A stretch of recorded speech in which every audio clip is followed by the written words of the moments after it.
Hey everyone, Gage here from Sharp Knife Shop, and today we're going to go through how to fix a knife with damage such as this. So as you can see, a pretty sizable chip in this knife that's going to require us to remove a good amount of material from it. As you probably guessed, all we're going to do is perform a regular sharpening on this knife and grind away steel until the chip is all gone. Okay, so here we are on my Naniwa 220 grit traditional whetstone. I'm just going to power through this sharpening real quick. I've sped it up a little bit just so we can see what's going on here without spending too much time on this. If you're interested in learning how to sharpen a knife, I would recommend you check out our other video, which I'll link in the top right here, on how to sharpen a knife. But basically all we're doing here is removing material from the knife as evenly as possible so as not to affect the profile or curvature of the blade, and working both sides of the knife as evenly as possible.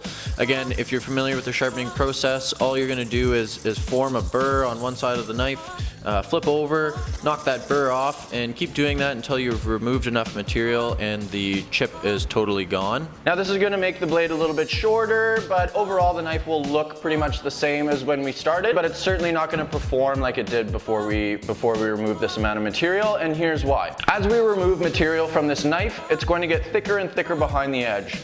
This extra steel behind the cutting edge is going to put more friction on the side of the blades as we cut through ingredients, which is going to lead to a less than desirable cutting feel. Here's a great shot of two of the exact same knife side by side. The one on the left is brand new and the one on the right has been used and sharpened quite a few times, and you can see a very noticeable difference in the geometry of the edge here.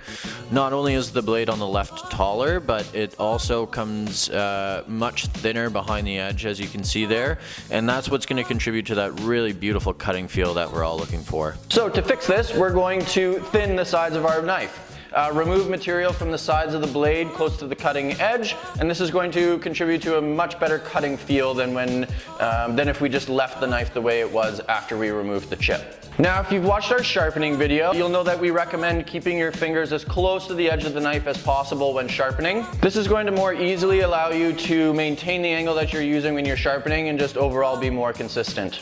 Now when we're thinning a blade, we're actually going to move our fingers from close to the cutting edge further up the blade of the knife. This will allow you to maintain an angle flatter to the stone and help us to remove material from the sides of the blade instead of right at the cutting edge. Now I'm going to use my Naniwa 1000 grit stone to thin this knife out, and I'm going to use a light to moderate hand pressure to do this. In my experience, this is the most effective way of maintaining your angle when thinning. So as you can see here, when I'm putting in my first few strokes, I'm just trying to take my time and be as consistent as I possibly can with my angles and my hand pressure. Much like when you're starting a saw into a piece of wood, those first few strokes are going to be the most difficult to make. Then once you've sort of got that edge path created in the wood, or in our case in the steel, it's going to be much easier to move your knife across the stone.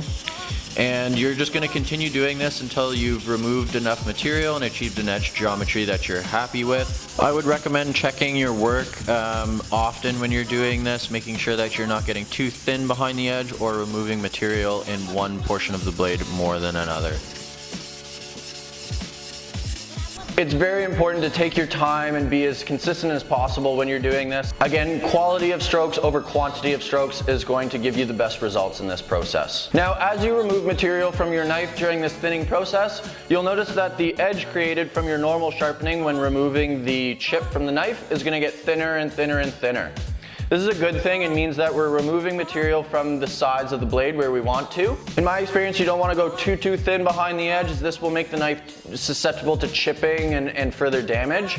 So you need to find sort of that sweet spot between something that's very thin and going to give you that cutting feel you're looking for, and something that's too thin and going to chip and lead to further damage.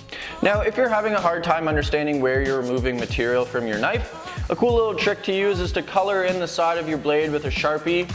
Allow that to dry. Once it is, you can start sharpening, and where the Sharpie is being removed from your knife is where you're removing steel from your knife. Now this will allow you to get a better understanding of how your hand pressure and the way in which you're holding your knife is affecting where you're removing material on your knife, and allow you to make the changes necessary to achieve the results you're looking for. So as you can see here, I just needed to put a little bit of extra attention in on the tip and the heel of the knife. So just making small adjustments and checking my work very frequently to make sure that I'm getting good contact with the tip and the heel. I would never recommend focusing too much on one part of the knife, because you do run the risk of removing too much material or causing a rut in that spot. Once I'm happy with the work that I've done and the material removed from that side of the blade, I'm going to flip over, do the other side, and follow the exact same sort of calls that I've been following on the front side. And those are just maintaining my angle, hand pressure, and again, if you need to, color in the bevel on your knife so you can see where you're removing material.